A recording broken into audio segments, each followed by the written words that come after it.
자, 여기 저 화면에 쓰는 펜을 조정하는 프로그램을 넣어놨더니 소프트웨어를 깔지 못하게 저절로 지워지게 만들어놨네.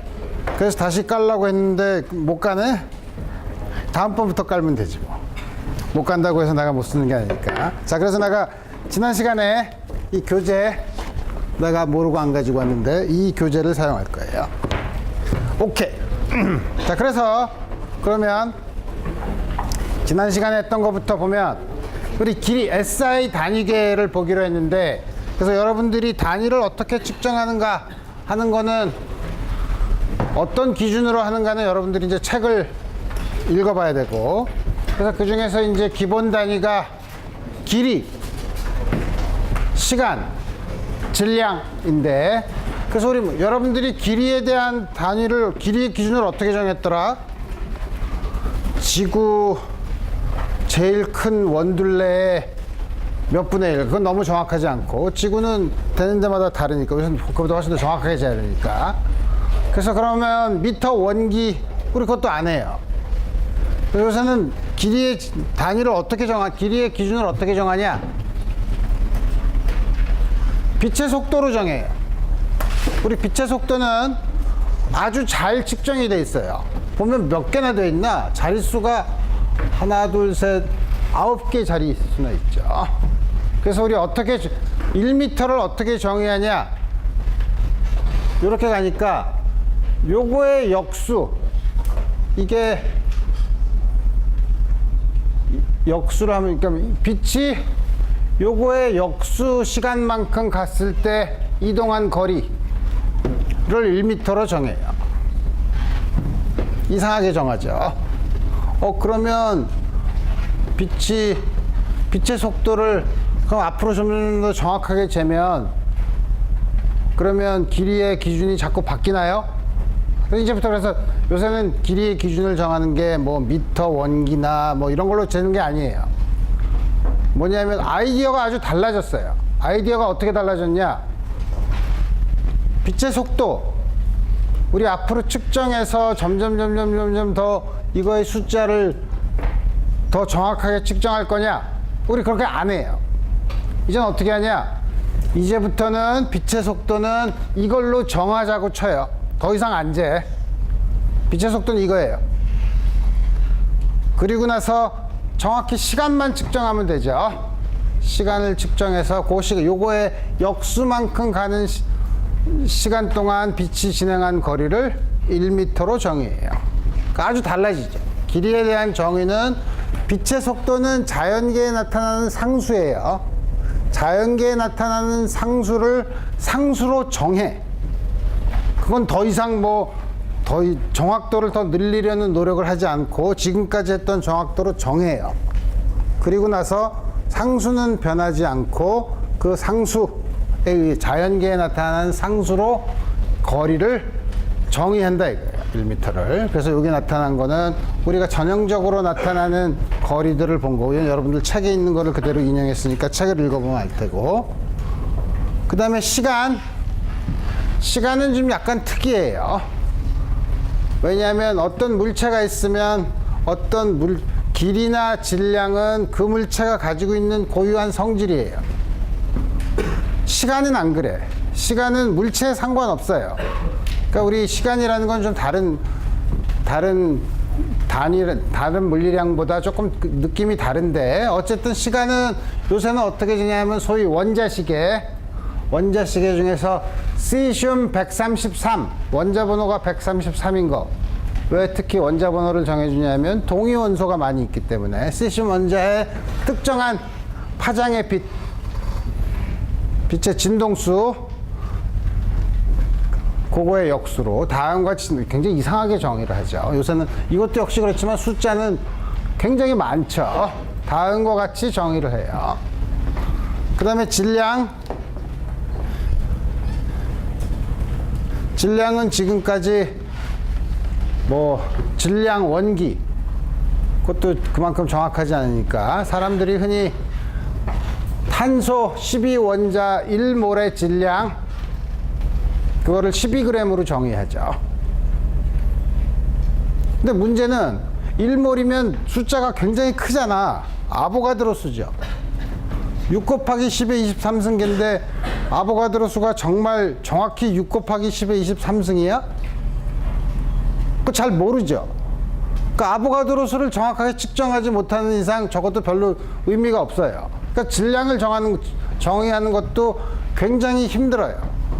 그렇지만 우리가 빛의 속도, 자연계에 나타나는 상수를 가지고 길이를 정의했다면 이것도 역시 그러면 최근에 나타난 아이디어는 우리 이런 아보가드로 숫자 뭐 이런 복잡하게 하지 말고 자연계에 나타나는 다른 상수를 기준으로 질량을 정의할 수 있냐. 그래서 그 새로운 정의 방법이 이번 5월에 발표돼요. 그거는 전기적인 힘이랑 뭐 여러 가지를 해서 굉장히 복잡하긴 하지만 결국 기본적으로는 기본적인 상수가 여러분들이 나중에 일반 물리학 2에서 마지막에 배울 현대 물리를 약간 맛보는 곳에서 나오는 플랑크 상수, 플랑크 상수를 상수로 더 이상 정확하게 측정하지 않는 한 값으로 정한 다음에 그거에 대해서 질량을 정의를 해요. 그 방법은 5월 달에 나오는데 혹시 여러분들이 관심 있으면 아주 시간 시의적절하게 다음 주 화요일 날 이 강의가 끝나자마자 4층에서 표준과학연구원에서 온 분이 이거에 대해서 강연을 해요. 여기 컬로퀴엄이라는 거는 대부분 학부생들을 위해서 강연을 하는 거기 때문에 여러분들 관심 있는 사람은 어디야? 433 여기 와서 들을 수도 있죠. 그래서 제목이 그렇죠. 불변의 상수를 기반으로 재정의된 SI 단위죠.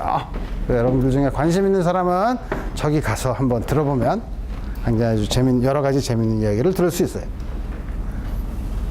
자, 그래서 단위나 이런 거는 여러분들이 책을 읽어보면 되고 책에 나와 있지 않은 것 중에서 여러분들이 기본적으로 배워야 될 게 몇 개 있는데 그 중에 하나가 첫 번째가 차원, 디멘션이에요.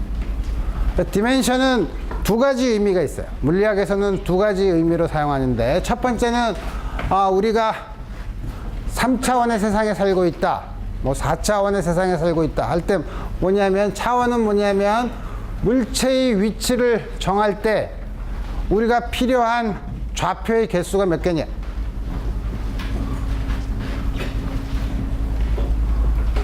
만약에 우리 2차원 평면에 있다면 원점을 하나 정하고 그 다음에 임의의 한 점을 기술하려면 그 점에 X좌표, Y좌표를 정해주면 유일하게 결정할 수 있죠. 그래서 그런 경우에는 XY 평면은 2차원 공간이라고 얘기해요. 물론 3차원은 그러면 Z 성분까지 포함을 해야 되죠.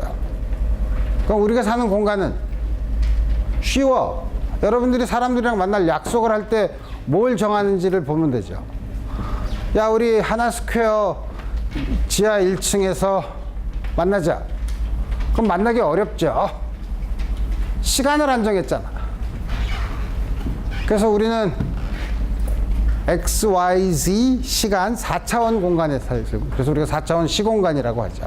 그러니까 그런 의미에서 차원이라는 게 있고, 또 하나는 우리가 지금 배웠던 단위계, 그 중에서 기본 단위,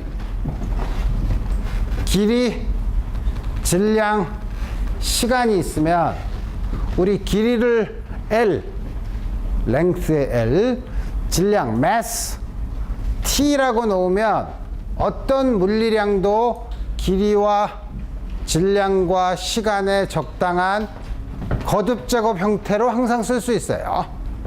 그래서 우리가 그런 걸 뭐냐면 이 양은 어떤 차원을 가지고 있는, 이 물리량은 어떤 차원을 가지고 있느냐, L의 몇 제곱, M의 몇 제곱, T의 몇 제곱의 차원을 갖는다고 얘기를 해요. 그래서 우리 예를 들면 속도, 그 다음에 속도를 흔히 V라고 쓰는데 그거의 차원을 표시할 때는 이렇게 괄호를 써요. 이렇게 괄호를 쓰면 이거는 속도의 차원을 나타내는 건데, 속도의 차원은 당연히 단위를 쓰면 알지. 단위 시간당 간 거리가 속도니까 미터 퍼 세컨드일 테니까 단위를 써보면 제일 쉬워요. 그럼 이게 미터니까 길이의 1승, t의 마이너스 1승. 그래서 우리 속도는 L 곱하기 t의 마이너스 1승의 차원을 가진다고 얘기해요. 마찬가지로 밀도, 여러분들이 이제 나중에 배우겠지만 밀도는 단위 부피당 질량을 우리가 밀도라고 얘기해요. 그래서 우리 단위를 쓰면 SI 단위를 쓰면 킬로그램 퍼 미터의 세제곱이지. 그러니까 뭐냐면 이거의 차원은 뭐냐? M L의 마이너스 3승이죠.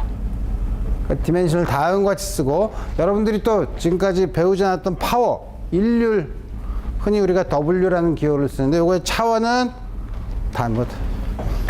나중에 배우겠지만 어쨌든 단위는 이렇게 쓰면 당연히 읽을 수 있죠. 이제 M L 제곱 T의 마이너스 3승의 차원을 갖는다 이거예요. 그래서 여러분들이 어떤 문제를 막 계산을 했어. 계산을 했는데 제일 먼저 여러분들이 답을 확인할 때는 다음과 같은 물리량의 차원을 먼저 확인을 하는 거예요. 그러면 숫자는 지금 이 강의실에 176명이 있다. 그럼 176명이라는 양의 차원은 없죠. 숫자는 차원이 없는 양이에요. 그 다음에 그러면은 각도 중에 우리가 이제 앞으로는 레디안을 많이 사용할 텐데, 레디안이 뭐죠? 원이 있으면 원호의 길이를 반지름으로 나눈 양이 각도 레디안을 정의하는 양이죠. 그래서 한 바퀴가 2파이 r인데 반지름이 r이면 한 바퀴 도는 게 2파이 라디안으로 결정되어 있죠. 따라서 각도는 길이를 길이로 나눈 양이기 때문에 차원이 없는 양이에요. 소위 무차원의 양이라고 얘기해요. 그래서 그럼 이런 걸 왜 따지냐? 나중에 여러분들이 복잡한 계산을 했을 때 나오는 숫자는 좀 둘째치고 그 나오는 물리량의 차원을 제대로 계산했느냐를 먼저 여러분들이 확인을 하면 좋다 이거예요. 그럼 그런 데만 쓰냐? 디멘션을 보는 게 굉장히 재밌어요. 뭐가 재밌냐면 우리가 소위 디멘셔널 어널리시스, 차원 분석이라고 하는데 뭐냐면 그 문제에 복잡한 걸 신경 쓰지 않아도 우리가 원하는 양이 그 시스템의 그 물리계에서 나타나는 여러 가지 물리량으로 어떻게 표현할 수 있는가를 대충 볼 수 있어요. 예를 들어서 아주 쉬운 단진자가 있다고 칩시다. 길이가 L, 질량 M으로 묶여 있어. 이걸 놓으면 이렇게 왔다 갔다 하죠. 왔다 갔다 하면 이렇게 규칙적인 운동을 하면은 우리 그 규칙적인 운동을 할 때는 우리 예를 들어서 주기라고 해요. 규칙적인 운동을 계속 반복하는데 반복하는 시간에 가장 짧은 시간이 뭐냐? 한 번 왔다 갔다 하는데 걸리는 시간을 주기라고 해요. 그럼 다음과 같은 예에서 주기를 구하려면 물론 나중에 물리적으로 뉴턴의 법칙을 써서 다 계산을 할 거예요. 계산하기 전에 가만히 있어봐. 주기는 시간의 단위를 갖고 있네. 그럼 이 시스템에서 나오는 여러 가지 양을 조합해서 시간의 양을 만들 수 있는 결합이 가능한가? 그 이 안에 뭐가 있는데? 길이가 있네. 질량도 있네. 고등학교 때 여러분들이 물렸으니까. 그러면 가만히 있어보자. 이걸 우주선에 가서 중력이 없는 데서 이걸 넣으면 진동을 할까? 안 하죠. 중력이 있어야 돼. 그죠? 그러니까 중력 가속도. 실이 잡아당기는 힘도 있지 않나요? 실이 잡아당기는 힘은 틀림없이 이게 질량이 크면 클수록 이게 세게 잡아당기면 줄이 잡아당기는 장력도 커지죠. 중력이랑 장력은 비례해. 그럼 장력도 중력에 비례하면 중력으로 쓸 수 있으니까 중력은 중력 가속도야. 오케이, 그럼 장력은 상관없고. 그 다음 각도는 여기 이렇게 돼 있으면 여기 각도 세타가 있잖아. 각도 세타는 어떡하지? 나올 수 있는 모든 물리량은 L, M, 중력 가속도, 장력, 또 각도, 이런 각도는 다행스럽게 차원이 없는 양이에요. 그러니까 각도의 어떤 함수로 써도 시간 차원을 끄집어낼 수 없어. 오케이. 그럼 나올 수 있는 거는 질량, 중력 가속도, 길이 요거밖에 없네. 그죠? 그러면 질량의 x승, 요게 나중에 배우겠지만 가속도는 L 곱하기 T의 마이너스 2승의 차원을 가지고 있어요. 미터 per second 스퀘어니까 LT 마이너스 중력 가속도의 Y승, 그 다음에 길이의 C승, 이걸 적당히 곱하고 앞에는 차원이 없는 비례상수가 있을 수 있죠. 이건 K는 차원이 없는 양이에요. 그러니까 우리는 신경 쓸 필요 없어요. 이렇게 놓고 요게 1이 되면 돼. 그죠? 그러면 이제 그러고서 이제 왼쪽과 오른쪽에 각각의 MLT의 차수를 비교해 보면 돼요. 그래서 보면 M의 X승 하나밖에 없네. 근데 오른쪽에 M이 없죠. X는 0이야. 아주 쉽게. 주기는 질량에, 저기 달려있는 질량에 전혀 의존하지 않아. 아주 재밌는 결과죠. 갈릴레오가 처음 이거를 보고서 발견한 사실이죠. 그 다음에 뭐야? L은 여기 L의 Y승, L의 Z승이니까 L의 Y 플러스 Z승이죠. 근데 오른쪽엔 L이 없죠. 그러니까 Y 플러스 Z가 1이야. 0이지. 소리. 0. 그럼 T는 마이너스 2Y가 1이죠. 그러니까 Y는 마이너스 2분의 1, 따라서 Z는 2분의 1, X는 0예요. 그래서 우리 복잡한 계산 하나도 하지 않고 T는 이게 Y가 Z, G니까 G의 G분의 L의 대문자 L의 스퀘어 루트. 다음과 같이 의존해야 된다는 것을 순전히 디멘셔널 어널리시스에 의해서만 구할 수 있어요. 대단하죠. 근데 앞에 있는 상수가 그러면 K가 얼마냐? 이건 몰라. 디멘셔널 어널리시스의 약점 중에 하나예요. 이거는 실제로 물리법칙을 써서 구해야 돼요. 나중에 우리가 보면 여러분들이 유도하겠지만 이 K는 2파이로 주어져요. 그럼 2파이는 물론 차원이 없는 양이죠. 그래서 우리 다음과 같은 디멘셔널 어널리시스를 여러분들이 앞으로 배우는 과목에서 새로운 양이 나타날 때 우리가 몇 번씩 한번 써볼 거예요. 요게 있고, 또 하나는 이제 여러분들이 실험에서도 본 것처럼 어떤 숫자가 나오면 우리가 어디까지가 믿을 수 있느냐, 이거를 보기 위해서 우리가 소위 유효 숫자, significant numbers라는 걸 우리가 보게 되는데, 그게 여러분들이 스퀘어 루트 2가 얼마냐? 그럼 1.414 쭉 무한히 나가는데요. 그건 수학자들이 하는 얘기고, 우리는 물리학자들은 다른 얘기를 해요. 왜냐하면 측정을 해야 되니까. 측정을 해야 되는데, 예를 들어서 측정하는 기기의 눈금의 크기에 따라 달라요. 그러니까 여기는 입에다 무는 체온계를 봤는데 위에 잘 안 보일지 모르지만 위에 있는 거는 35, 36, 37, 1도 사이를 열등분한 눈금이 있어요. 밑에는 10도 사이를 열등분한 거야. 그리고 제일 작은 눈금이 1도죠. 밑에는. 위에는 제일 작은 눈금이 0.1도죠. 그리고 나서 여기 있는 온도를 재면 가만히 있어 보자. 36.5, 6, 7, 8, 8과 9 사이에 있죠. 36.8과 36.9 사이에 있죠. 여러분들이 다음과 같은 소위 애널로그, 연속적으로 되어 있는 다음 같은 걸 읽을 땐 어떻게 하죠? 읽는 규칙은 제일 작은 눈금의 10분의 1까지 읽는 거예요. 그러면 이게 36.8과 9 사이인데 이거를 마음속으로 열등분을 해. 그 중에서 보면 5. 그래서 36.85라고 읽어요. 사람마다 4라고도 읽을 수 있고 7, 9라고 읽는 사람 없을 테고, 그게 4인지 5인지 헷갈릴 수도 있지 않나요? 헷갈릴 수 있죠. 연습하면 늘어요. 그래서 뭐냐면 우리가 항상 읽을 때는 제일 작은 눈금의 10분의 1까지 읽어요. 왜냐하면 그 밑에 수는 우리 신경 안 써. 왜냐하면 여기서 벌써 조금 아까 말한 것처럼 이게 5라는 게 그 밑에 있는 숫자는 더 이상 정확하지 않죠. 그래서 이 경우는 다음과 같이 읽으면 유효수, 우리가 믿을 수 있는 숫자 4개죠.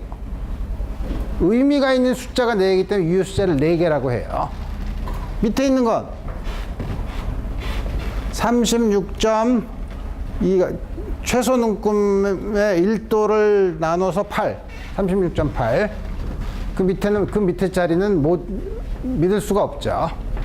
유효숫자가 3개, 믿을 수 있는 유효숫자가 3개예요.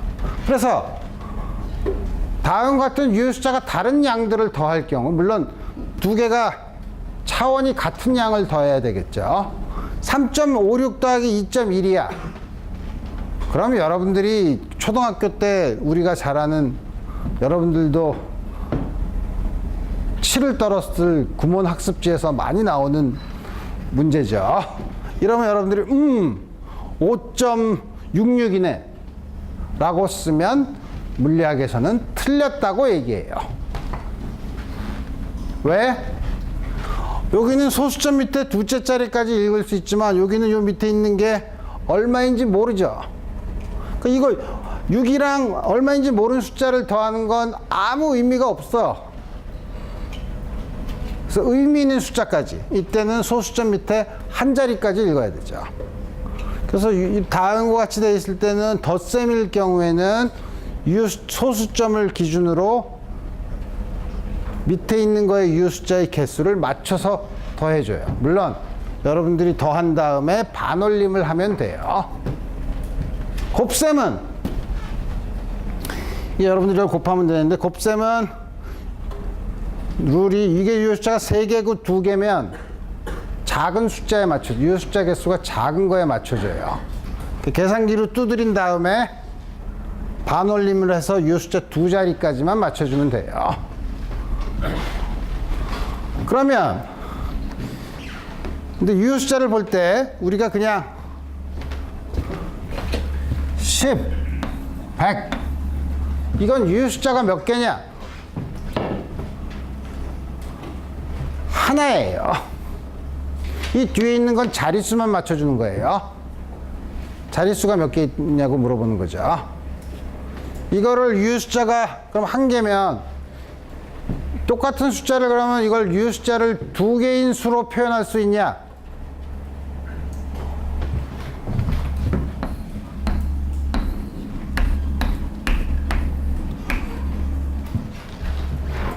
소수점 밑에 있는 숫자는 소수점 이거는 자릿수를 앞에 0이 아닌 숫자가 있으면 이건 자릿수를 나타내는 게 아니죠. 이렇게 쓰면 유효숫자 2개인 숫자를 만들 수 있죠. 이게 여기까지가 유효숫자, 의미 있는 유효숫자라고 쓰면, 이렇게 쓰면 의미 있는 유효숫자가 아니에요. 의미 있는 유효숫자를 3개까지 만들고 싶으면 이젠 쉽지 뭐. 이렇게 쓰면 되죠. 또 반면, 다시 말하면 이 뒤에 이 가운데 전부 다 0이면 오른쪽에 0이 있는 건 뭐 10, 10 이렇게 돼 있으면 이거는 의미 있는 숫자지만 맨 뒤에 건 자릿수를 나타내는 거예요. 또 반면 소수점은 이 숫자가 몇 개냐면 하나예요. 왜냐하면 이거는 다만 자릿수를 나타내는 거예요. 이거는 뭐랑 같냐면 이거랑 같죠. 역시 이것도 유효숫자가 1개짜리로 만들 수도 있고, 지금 1개짜리고 2개나 3개짜리로 만들 수 있는 표현을 쓰려면 다음과 같이 쓰면 돼요. 그래서 뭐냐면 덧셈은 소수점을 기준으로 작은 수, 소수점을 기준으로 제일 유효숫자가 작은 수에 맞춰서 더해주고, 뺄셈도 마찬가지죠. 곱셈은 각각 유효숫자 개수를 2개를 세봐서 곱한 다음에 작은 거에 맞춰주면 돼요. 그래서 2.3 곱하기 6은 어떻게 되는 거야? 6, 3, 18, 13.8 이렇게 쓰면 안 된다는 거죠. 맞는 답은 10이야. 자, 이게 준다 유효숫자가 맞는다면 이건 10으로 써야 돼요. 10으로 쓰면 안 되지. 유효숫자가 하나네. 그죠?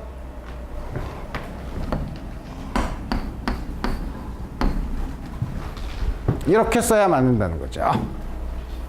이건 여러분들이 일반 물리학 실험에서 역시 실험 데이터를 처리하는 방법에 따라서 다음과 같은 거를 좀 더 자세히 여러분들이 설명을 들을 수 있을 거예요. 자, 그래서 마지막 여러분들이 정량적인 계산법을 하는 거에서 1장을 끝내는 마지막 간단한 거, 소위 말하는 페르미 계산법. 정확한 숫자는 우리 알고 싶지 않아. 다만 그 크기가 얼마인가, 우리 그 크기가 얼마냐 하는 거를 영어로 order of magnitude라고 해요.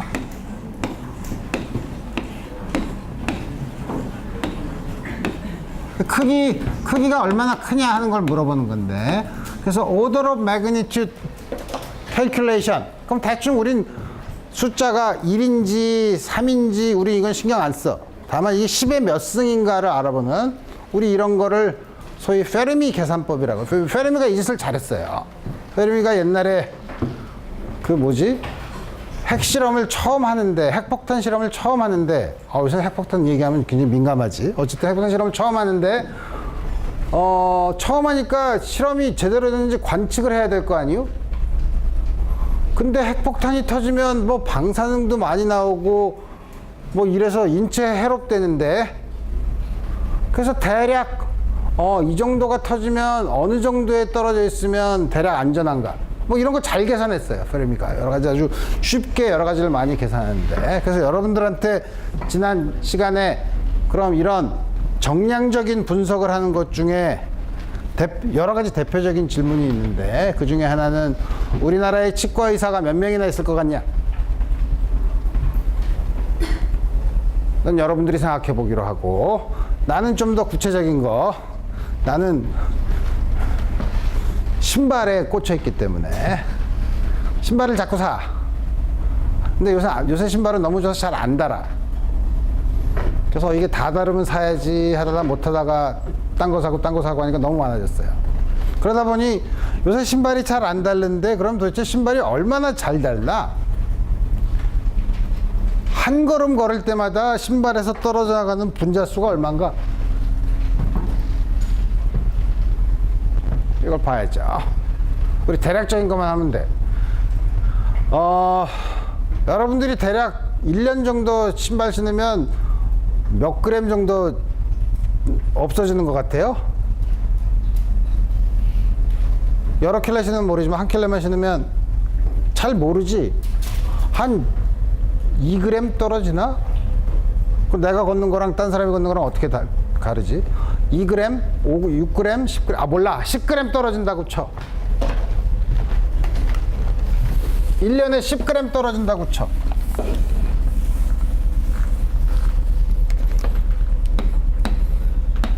(10g이니까) 뭐죠? 킬로그램, SI 유닛으로 하면 0.01kg이야. 뭐 10g이라고 쳐. 뭐 어떻게든. 그럼 이제 여러분들이 1년에 몇 걸음을 걷나를 대충 계산해야 되죠. 여러분들 하루에 얼마 정도 걸어요? 만보기로 안 차면 모르지. 근데 요새 휴대전화에 그런 앱이 다 있는데, 캐시워크라고 이런 촬영을 하는데 이런 특정한, 하여튼 만보기를 걷다 보면 대략 한, 여러분들이 열심히 걷고 차가 없이 다니면 한 6,000걸음, 7,000걸음, 10,000걸음, 5,000걸음이라고 칩시다. 휴일날은 집에서 전혀 안 걸을 수도 있으니까. 5,000걸음, 1년 365, 대략 400이야. 5,000에다가 400을 곱하면 10,000에다가 200을 곱한 거니까 200만 걸음. 자, 200만 걸음을 걸어.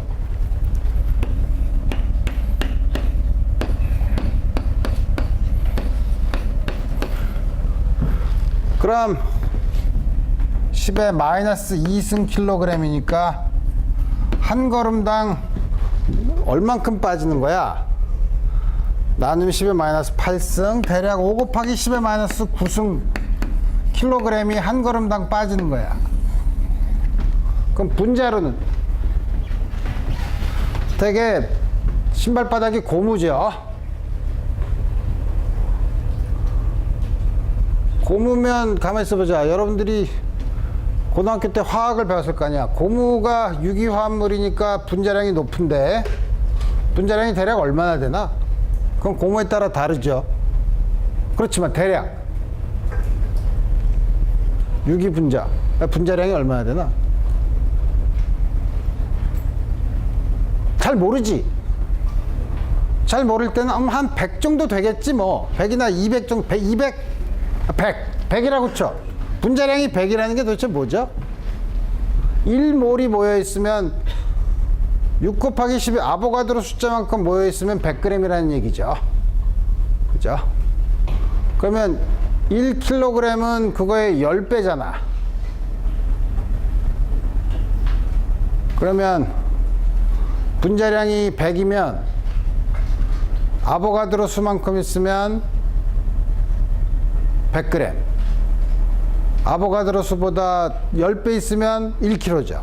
그러니까 6 곱하기 10의 24는 6 곱하기 10의 24승계가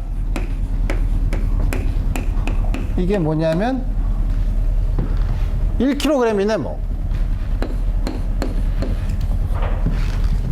1kg이 6 곱하기 10의 24승계면 요 안에 들어있는 개수는 곱하면 되지 뭐. 6 곱하기 10의 24 그럼 30 3 곱하기 10의 25 10의 25에서 9를 빼면 16승. 한 걸음 걸을 때마다 여러분 신발에서 10의 16승계 정도의 분자가 떨어져 나가요. 이게 대략 여러분들이 계산을 한. 아까 치과의사 수는 어떻게 하나? 그거 쉬워. 우리나라 인구가 얼마지? 를 따지고 인구 중에 다는 치과에 안 가잖아. 반이 치과에 간다고 치고 한 번 치과에 가면 30분씩 쓴다고 하고 평균. 그러면 하루에 8시간씩 일하는 치과 의사가 그 시간을 전부 다 감당하려면 치과 의사가 몇 명이나 세보면 돼요. 자, 대략 이런 게 이제 소위 페르미 계산법이에요. 오케이. 그 1장은 끝내도록 하고 아주 기본적인 거죠. 그래서 2장은 이제부터 물체가 운동할 때 그 물체의 운동을 어떻게 기술하냐 하는 걸 볼 거예요. 근데 세상의 물체의 운동은 너무 복잡해. 복잡한 걸 처음부터 다루기 어렵죠. 근데 물리학에서는 복잡한 걸 우선 복잡한 게 싫으면 쉬운 것부터 해요. 쉬운 게 뭐지? 물체가 이렇게 크기가 있으면 복잡해져요. 왜냐하면 이게 똑바로 지나갈 수도 있지만 이게 막 돌면서 갈 수도 있잖아. 귀찮아. 도는 거 안 생각하고 싶어. 그럼 어떻게 하면 되죠? 물체의 크기가 작으면 되죠. 그래서 우리가 소위 말하는 포인트 파티클, 질점, 포인트 파티클을 먼저 생각해요. 그럼 우리 회전 같은 거 생각 안 해. 포인트 파티클이 그 다음에 조금 아까 얘기한 것처럼 우리 같은 경우에는 3차원 공간에서 지멋대로 가면은 그거 알기 어렵잖아. 복잡하잖아. 그래서 직선 위를 움직여.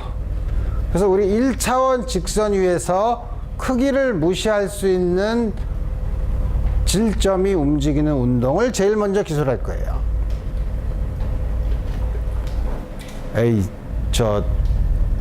크기가 없는 물체가 어떻게 있을 수 있어요? 질량이 있는데 크기가 좀 작으면 밀도가 무한대로 가는데. 우리 그렇게 고민하지 말고 아무리 큰 물체도 멀리서 보면 점으로 보이죠. 멀리서 봐서 점으로 보이는 우리 그런 경우로 우리 생각하자 이거예요.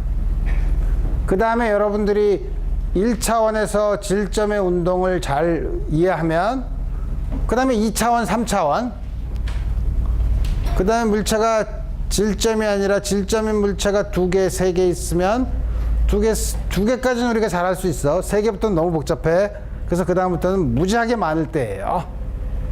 그래서 앞으로 여러분들은 가장 간단한 1차원에서 물체가 어떻게 질점에서 어떻게 움직이는가, 그땐 도대체 이 운동을 어떻게 기술해야 되는가 하는가를 먼저 살펴보고, 그걸 점점 확장해서 2차원, 3차원, 그 다음에 물체의 크기를 무시할 수 없을 때는 무슨 일이 일어나는가, 이거를 여러분들이 이번 달, 다음 달까지 해서 계속 배울 거예요. 그러니까 제일 처음에 가장 쉬운 1차원에서의 직선 운동. 그럼 이걸 기술할 때는 그럼 도대체 어떤 양으로 기술해야 되냐? 단 우리는 지금 운동을 하게 된 물체가 움직이는 거의 원인은 신경 안 써요. 그런 걸 우리가 카이네마틱스라고 했었죠. 그래서 물체의 운동의 원인은 생각하지 않고 물체가 움직이는 거를 우리가 도대체 어떻게 기술할 수 있고. 그래서 우리가 지금 보면, 그럼 운동을 기술한다는 게 무슨 말이야? 그럼 뭐 가지고 있는 숫자가 있어야지. 그래서 어떤 물리량으로 기술할까? 그게 이번 장에서 배울 얘기고, 그 다음에 뭐냐면 그게 displacement, 우리나라 말로는 변위예요. 개똥을 밟았다는 뜻이 아니고 위치가 변한다는 뜻이에요. 그 다음에 속도, velocity, 가속도, acceleration, 요 세 개의 양으로 물체의 운동을 충분히 기술할 수 있고, 그 다음에 이제 오케이, 그럼 이런 물리량으로 앞으로 운동을 기술하는데 어떻게 기술할까? 1차원, 무슨 뭐 2차원, 3차원으로 보면 결국 이런 모든 양들은 벡터라는 양으로 기술된다 이거예요.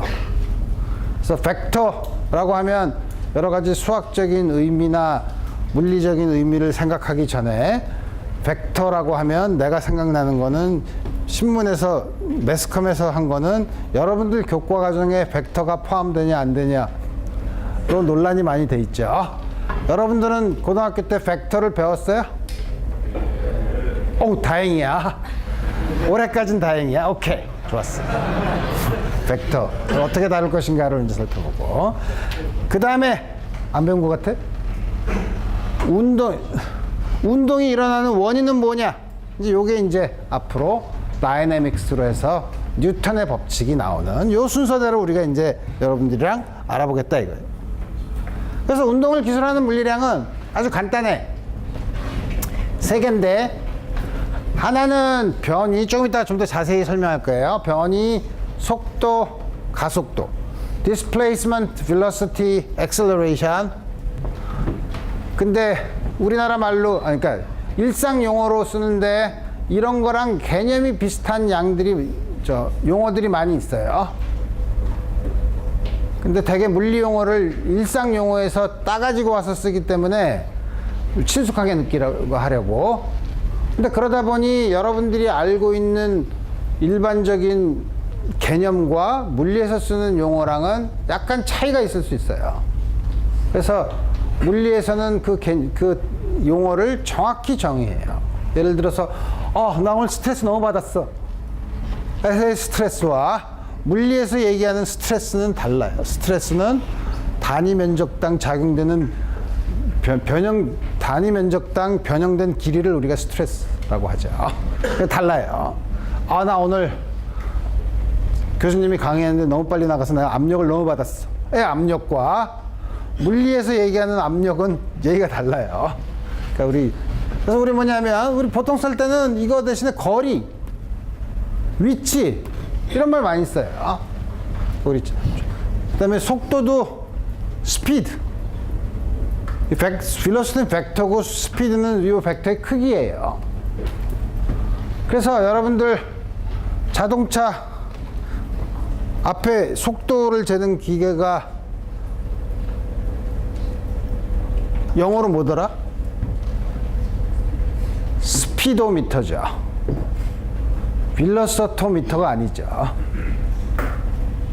자동차에서는 측정하는 거는 뭐냐면 속도의 크기만 재요. 그래서 그 차이를 조심해야 되고, 또 가속도, 이건 뭐 똑같이 쓰는 얘기. 차원을 보면 디스플레이스먼트 길이의 차원을 가지고 있어요. L. velocity는 단위 시간당 얼마나 가냐를 물어보는 거기 때문에 단위 시간당이니까 길이를 시간으로 나눠야지. 그래서 velocity, 속도는 L 곱하기 T의 마이너스 1승의 차원을 가지고 있어요. 가속도는 단위 시간당 속도가 얼마나 빨라지냐를 물어보기 때문에 L의 T의 마이너스 2승의 차원을 가지고 있다 이거예요. 그래서 앞으로 운동을 기술할 때는 그 물체의 변위, 속도, 가속도를 가지고 우리 운동을 기술하겠다 이거. 그럼 어떻게 기술하는데? 차근차근 나가야죠. 제일 처음에 디스플레이스먼트는 보면 우리가 이 물체가 어딨냐? 일직선 위에서, 직선 위에서 이 물체가 어딨니? 라고 물어볼 때 우리 어떻게 하죠? 원점을 정해. 원점을 정한 다음에 오른쪽으로 0.7m, 원점에서 오른쪽으로 0.7m, 혹은 왼쪽으로 마이너스 2m. 우리 되게 이렇게 얘기하죠. 하는 건 정은 0, 그 다음에 오른쪽을 플러스 방향, 뭐 오른쪽을 마이너스 방향으로 정해도 괜찮아요. 여러분들이 정하는 나름이야. 다만 우리가 보통 할 때, 지금 여기서는 안 그렇지만 이쪽이 플러스 방향이라고 할 땐 되게 증가하는 방향으로 축에다 화살표를 그려요. 여러분들이 그래프를 그릴 때, 자, X축, Y축을 그리고 원점을 표시하고 축에 꼭 화살표를 그리라고 하죠. 화살표가 증가하는 방향을 보이는 거예요. 그래서 원점으로 오른쪽은 플러스, 왼쪽은 음수의 방향이야. 그때 원점에 대해서 요점, 조금 아까 말한 좌표 X2, X1 이런 것들을 우리가 위치, 로케이션이라고 불러요. 쉬운 얘기죠. 원점에 대해서 얼만큼 떨어져 있냐? 그럼 조금 아까 얘기한 변이는 뭐냐? 위치가 변했다는 거니까, 자, 처음에 X1에 있었다가 X2로 갔어. 그럼 위치가 얼마나 변했니? 라고 물어보면 어떻게 하죠? 당연히 나중 위치에서 처음 위치를 빼면 되죠. 그죠? 그래서 그 나중 위치에서 처음 위치를 뺀 요 양을 우리가 변위라고 불러요. 디스플레이스먼트라고 불러요. 뭐 전혀 어려운 얘기 아니죠. 아주 쉬운 얘기예요. 처음에 나온 단어가 좀 낯설어서 그렇지. 그 다음에 그러면 속도랑 가속도는 어떻게 정해야냐? 1차원이야. 그래서 우리 뭐냐면 처음에 물체가 TA, 시간 TA라는 곳에, TA인 곳에 위치 XA에 있다고 쳐봅시다. A라는 점 A를 적당한 원점을 잡아서 XA라는 곳에 놨다고 치고, 시간이 지난 다음에 TB가 됐을 때 위치가 XB가 있다고 쳐봅시다. 그럼 TA가 더 작다고 생각하면, 그래서 자, TA 여기 있었어. 자, 눈 감아봐. TV, 자, 눈 떠봐. 여기 있어. 자, 이 사이에 물체가 어떻게 움직였냐? 이걸 어떻게 기술할 거냐 이거죠. 제일 첫 번째, 위치가 변했네. 그러니까 변위를 먼저, 안 써지지. 변위를 먼저, 다음 시간부터는 좀 더 저 프로그램을 잘 설치를 해서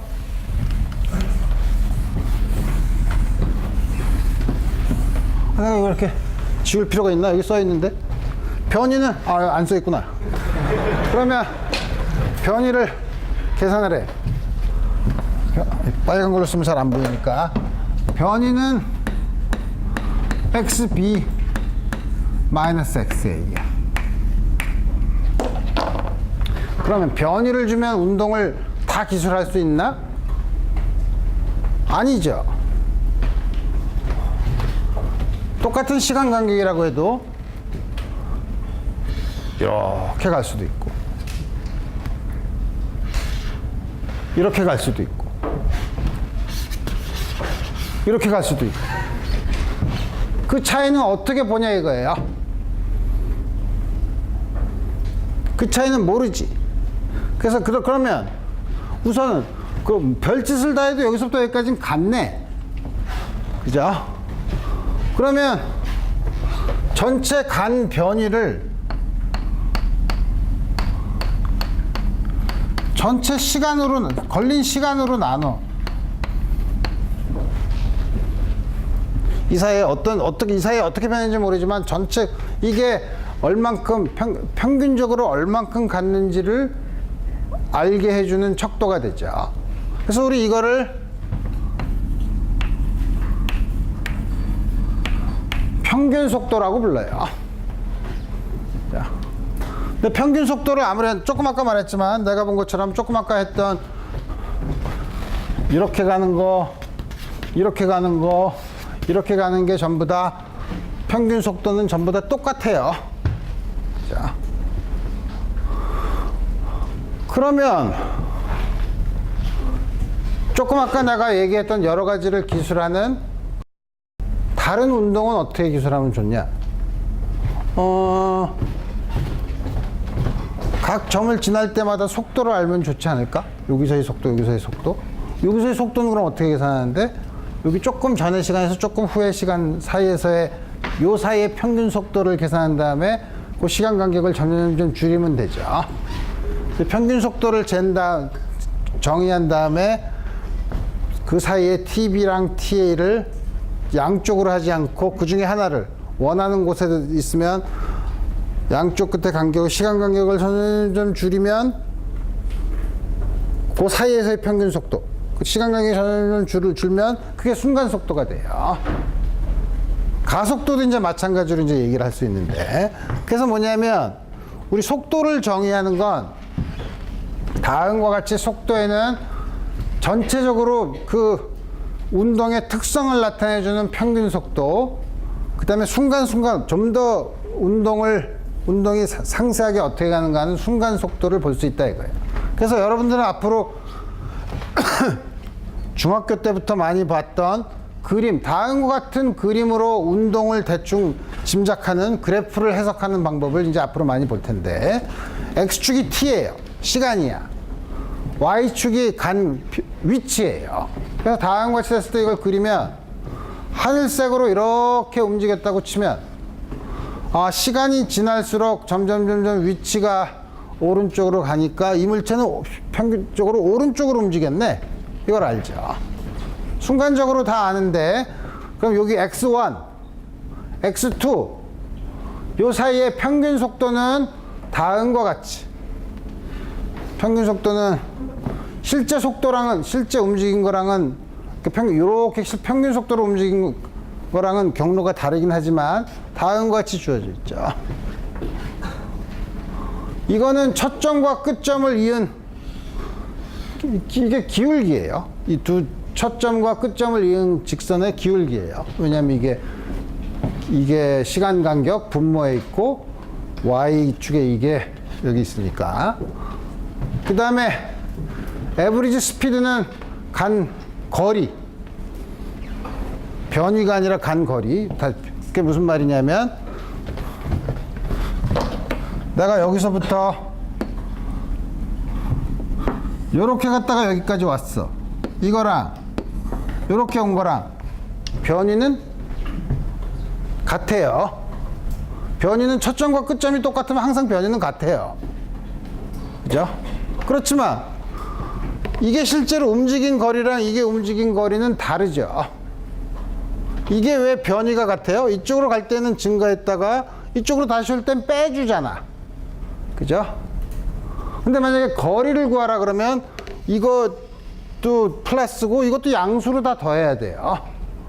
그러니까 거리는 이렇게 가는 게 더 길어지죠. 그래서 우리 그 거리를 시간으로 나눈 걸 평균 속력이라고 불러요. 평균 속력은 항상 0보다 크죠. 다음과 같이 주어지고, 그 다음에 이제 소위 말하는 instantaneous velocity, 순간 속도는 요 간격을, 예를 들어서 요 점에서의 속도를 알고 싶으면 이 간격을 점점 줄이라 이거예요. 여기서 델타 t라는, 여기서부터 t에서부터 델타 t만큼 갔을 때 t 플러스 델타 t에서의 위치에서 t에서의 위치를 뺀 거를 시간 간격으로 나눠준 다음에 요 델타 t를 0으로 보내. 말은 그런데 식을 써보니까 이거 어디서 많이 본 거 아니야. 여러분들이 고등학교 때 미분의 정의를 배울 때 제일 처음 배운 게 미분을 이렇게 정의하죠. 그죠? 이게 바로 x를 t에 대해서 미분한 거예요. dx dt는 기하학적인 의미는 뭐죠? 그 점에서 이 그래프의 접선의 기울기예요. 그죠? 다음과 같이 순간 속도를 다음과 같이 이 그래프 t와 x의 그래프를 그리면 접선의 기울기로 표시한다 이거예요. 오, 그래? 재밌는데? 그럼 가속도는 아이디어는 똑같아요. 평균 가속도는 t2였을 때의 속도가 v2야. t1이었을 때 속도가 v1이야. 요거는 속도의 변화죠. 이걸 변속이라고 하진 않아요. 그냥 속도의 변화라고. 속도의 변화를 걸린 시간, 순간 가속도는 델타 t를 0으로 보내요. 그럼 요건 v를 t에 대해서 미분한 공식이죠. 순간 가속도는 순간 속도를 시간에 대해서 한 번 더 미분한 거예요. 따라서 v는 다시 dx dt니까 가속도는 순간 가속도는 x를 변이를 두 번 미분한 거예요. 시간에 대해서. 그래서 이제부터 항상 가속도를 순간 가속도, 평균 가속도 이렇게 얘기하지 않고 가속도나 속도는 전부 다 순간 속도, 순간 가속도를 얘기하고 특별히 평균일 때만 평균 가속도, 평균 속도라고 이름을 붙이겠어요. 맨날 순간 가속도라 그러면 숨이 차잖아. 이제 정의했어. 우리 모든 걸 다 정의했어.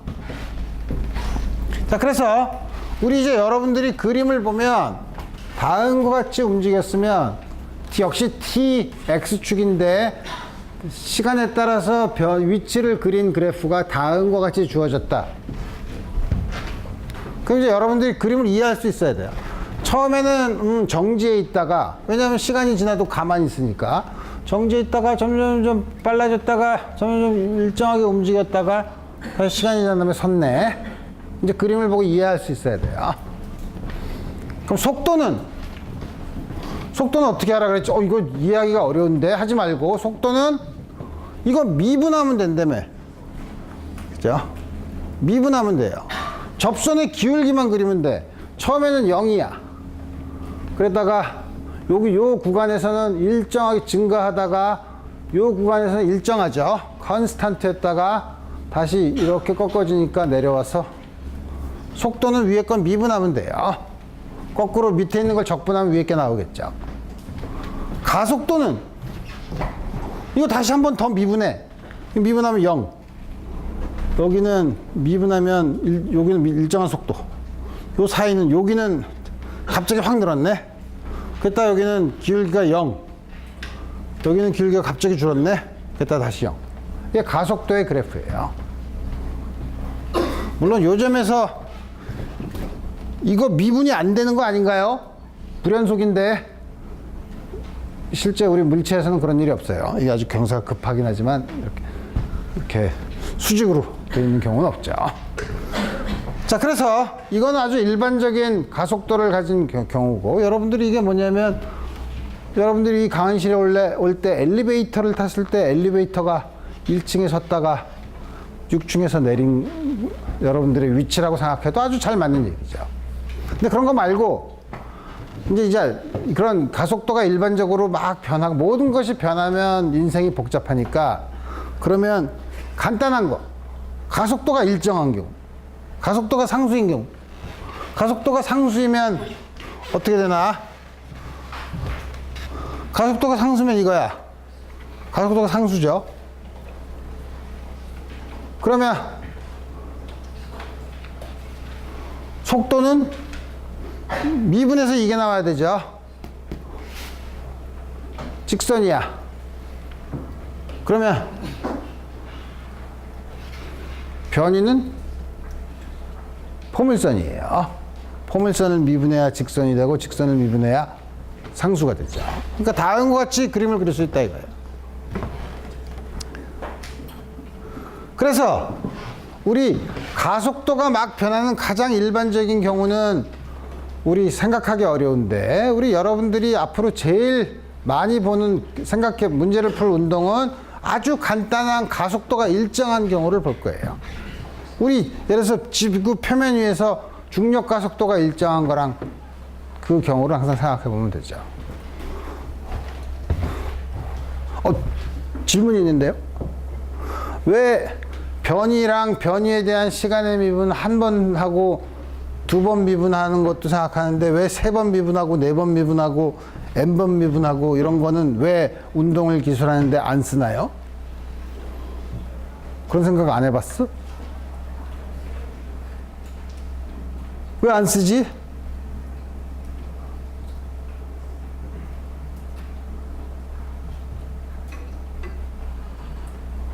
뉴턴이 그렇게 쓰지 안 쓸 필요가 없다고 얘기한 거예요. 뉴턴의 운동, 나중에 지금 안 배웠지만 나중에 뉴턴의 운동 방정식은 여러분들이 실제로 안 배웠어도 공식은 다 외워. 제2법칙, F는 ma. 주어진 힘이 가속도를 준다는 거예요. 가속도만 알면 모든 게 결정돼. 그러니까 그 이상 건 알 필요도 없다는 거예요. 그래서 우리는 2차 가속도까지만 알면 모든 물체의 운동을 다 기술할 수 있어요. 오케이. 그래서 일정한 속도야. 일정한 가속도예요. 일정한 가속도면 속도는 점점 시간에 따라서 늘어나겠죠. 혹은 줄어들. 그래서 그 경우 시간 t에서의 여기서 a라는 게 가속도가 상수예요. 시간 t에서의 속도를 v, 그 다음에 t가 0인 곳에서의 속도는 전부 다 제로를 붙였어. v0. t가 0였을 때, 시간이 0이었을 때 속도, 시간이 0이었을 때의 위치는 x0. 다음과 같이 쓰면 시간 t에서의 속도, 시간 t에서의 변위죠. x0 변위, 가속도 사이에는 다음과 같은 공식 5개가 있어요. 여러분들이 고등학교 때 다 물리를 들었다고 하니까 적어도 이런 공식들은 다 익숙하죠. 그리고 많이 외웠죠. 우린 유도를 해. 우리 나오는 식은 다 유도를 해요. 근데 유도를 하기 전에 우리 봐야지. 왜 이런 복잡한 식이 나오냐? 잘 보면 조금만 가르쳐. V0, X0, X, A, T가 있어. 근데 X0는 항상 X-X0로 나와요. 왜냐면 X0는 항상 원점에다 둘 수 있으니까. 그러면 첫 번째 식은 여러 가지 변수 중에 요게 변이가 없는 관계식이죠. 요거는 속도 v, t에서의 속도 v가 없는 관계식이야. 요거는 t가 없네. 요거는 가속도가 없네. 요거는 v0가 없네. 요 공식이 있어요. 이걸 여러분들이 처음에 볼 수 있죠. 그럼 이걸 왜 보는데? 여러분들 문제를 줄 때 다음 문제를 막 설명하고 뭘 구해라. 그럴 때 예를 들어서 요거 하나 딱 안 줘. 안 주고서 구하래. 그럼 문제를 푸는데, 난 그게 있어야지 문제를 푸는데 라고 하지 말고, 안 주어진 양이 있으면 그 주어진 양이 없는 식을 쓰면 돼요. 그때는 B를 안 주어졌으면 그때는 요 관계식을 쓰면 된다는 거죠. 자, A를 안 줬어. 그럼 그때는 요 관계식을 쓰면 된다는 거예요. 문제를 풀 때. 그래서 이제 보면 다 괜히 이렇게 쓸데없이 공식을 여러 개를 늘어놓은 게 아니라 물어보는 문제에서 뭘 하나를 빼고서 줄 때 어떤 식을 써서 문제를 풀 거냐 하는 힌트를 주는 거죠. 자, 그러면 이제 첫 번째 거부터 하나씩 이제 유도를 한번 해봐야죠.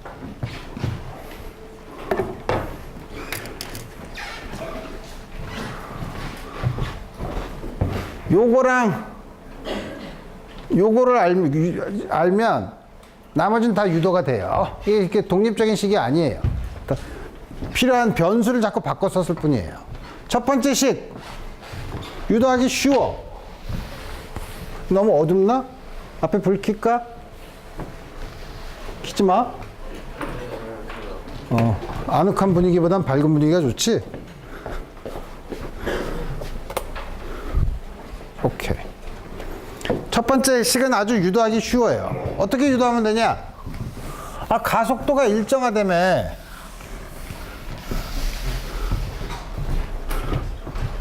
첫 번째 식은, 가속도가 일정하면 순간 가속도는 평균 가속도랑 똑같을 거 아니야. 가속도가 일정하니까. 이거는 뭔데? b-b0를 t-0. 이거네, 뭐. 그죠? 가속도가 일정하기 때문에 그래요. 가속도가 다르면, 저 식은 가속도가 일정한 경우만 그래요. 상수일 때. 이거 넘기면은 b-b0니까 b는 b0 플러스 at.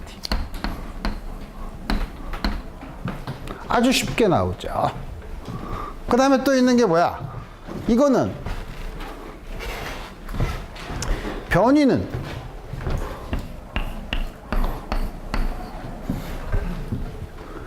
가속도가 일정할 경우에만 그래요. 속도는 보니까 속도가 시간에 대해서 1차 함수야. 그러면